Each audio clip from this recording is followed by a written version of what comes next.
guys, welcome back to my channel. Today I'm going to be going over different methods of cleaning the inside of your tumbler as well as the rim of your tumbler and sanding it, so you guys can decide which method works for you best. So let's go ahead and get started.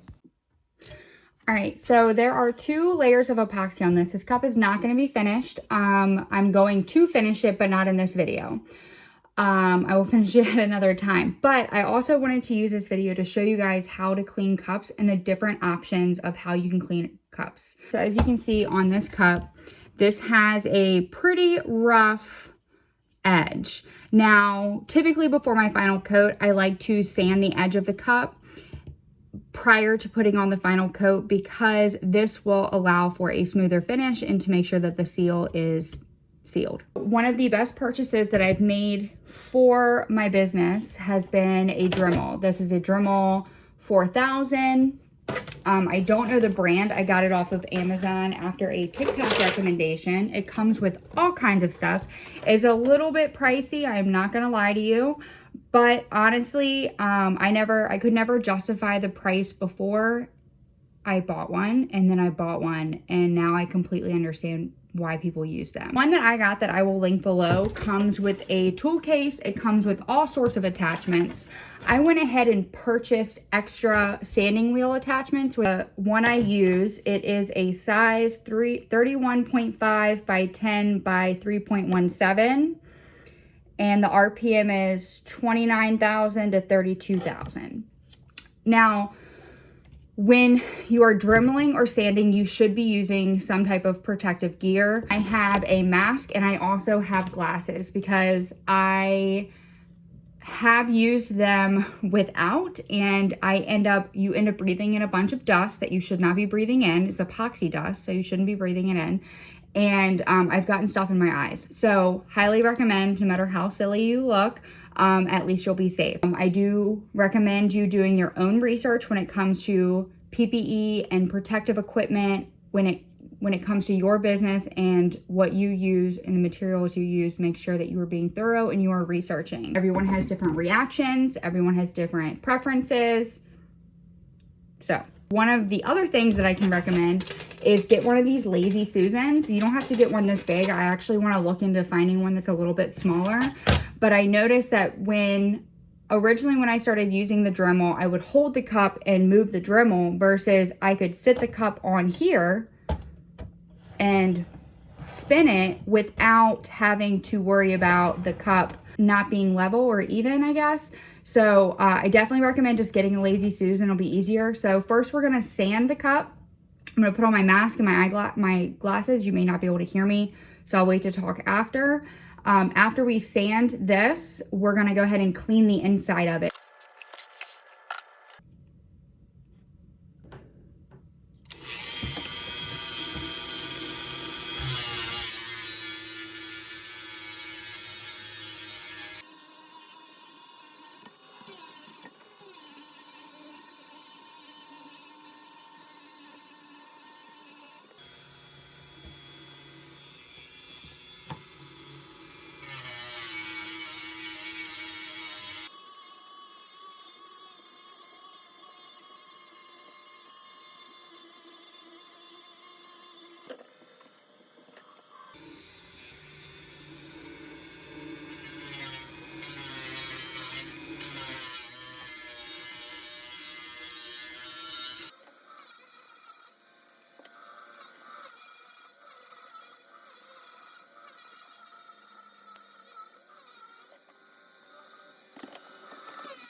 You can see it's definitely a lot smoother at the top. I like to use this right before my final coat of epoxy and on really chunky glitter. Wow, that's annoying. For example, your power went out, your turner stopped turning, and you have a pimple on your cup. What can you do about it? You can also use your Dremel to sand it off. Sand it down. You have a difficult spot you need sanded down. Use a Dremel. The Dremel is awesome There are so many different, again, there's so many different attachments that come with it and so many different things that you can use. Now to clean the inside of your cup, if you do not have a Dremel, what I used to do is take an X-Acto knife and go around the edge like this. There are two issues that can arise when you're doing this. One, it's very dangerous because you end up cutting towards yourself and that's not good. And two, you can accidentally pull up the epoxy, causing the seal to break and the cup to be technically ruined because the seal's broken. Hey, today we're gonna clean this tumbler. And this is literally like you're peeling an apple or something. I take this very carefully around the edge.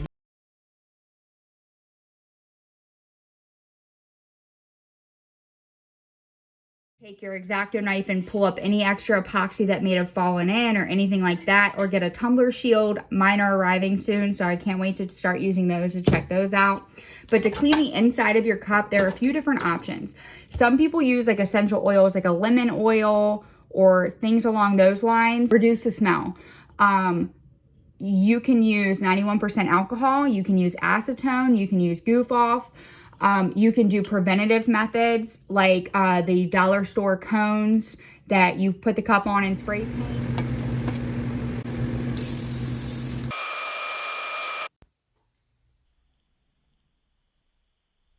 I use that a lot if I'm doing a single color or an ombre, but if I'm doing multiple colors or I need spray paint in a bunch of different spots, I typically just end up holding it versus putting it on the cone. Goof off is pretty inexpensive and it lasts a long time. I love goof off. It works for a lot of stuff. And the same with 91% alcohol. I know that was pretty hard to find for a while, but I've noticed my Walmart's starting to stock up pretty quickly. So cotton rounds, I try and use lint free.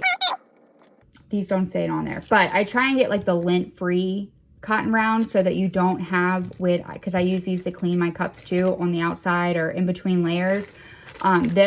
And some people I've seen suggested before and I've used them before and I think it's great are Mr. Clean magic erasers. We're gonna just do a couple methods and see what happens. I'm gonna go ahead and wet one of these and just start and see if that works. And then we're gonna start using the goof off versus the alcohol and go from there. All right, so I have my magic eraser that has some water on it. And then I have my cup that has spray paint on the inside. So let's go ahead and clean it. I've heard a lot of people use this. There's a little bit coming off, but that is not fast enough for me. Let's go ahead and put some alcohol on it and see what happens. I'm gonna use the other side of the sponge. The great thing about these two is they last a while, so you don't have to worry about it as much, like a one and done type deal. And if you wanna reduce your waste, that's not a bad idea. So I have alcohol on this end.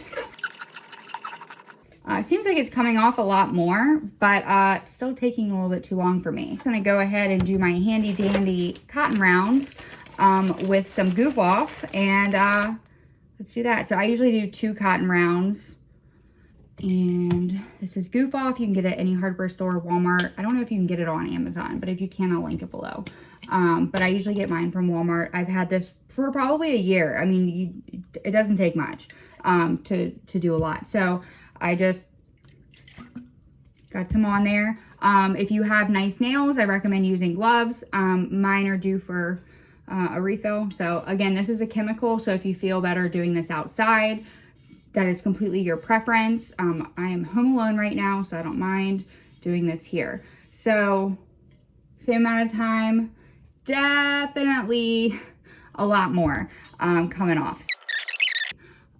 There's like a shade of pink where it looks like the stainless steel is kind of tinted pink. At that point, I just get a new cotton round and go again. We're gonna go ahead and clean this cup and go from there.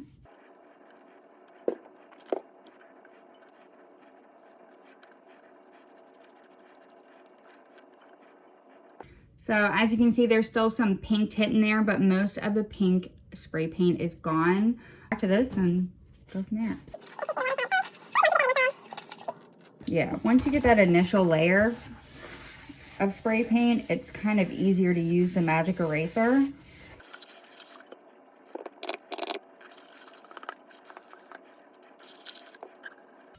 So after cleaning it, I do find some very small pink spots. There's one right there. that I'm just gonna, it comes right off with my nail. You can use your X-Acto knife. Acetone kind of loosened it up. Now be careful when you're using acetone or goof off. You don't want to get too much on your cup because you don't want it to end up dissolving the epoxy.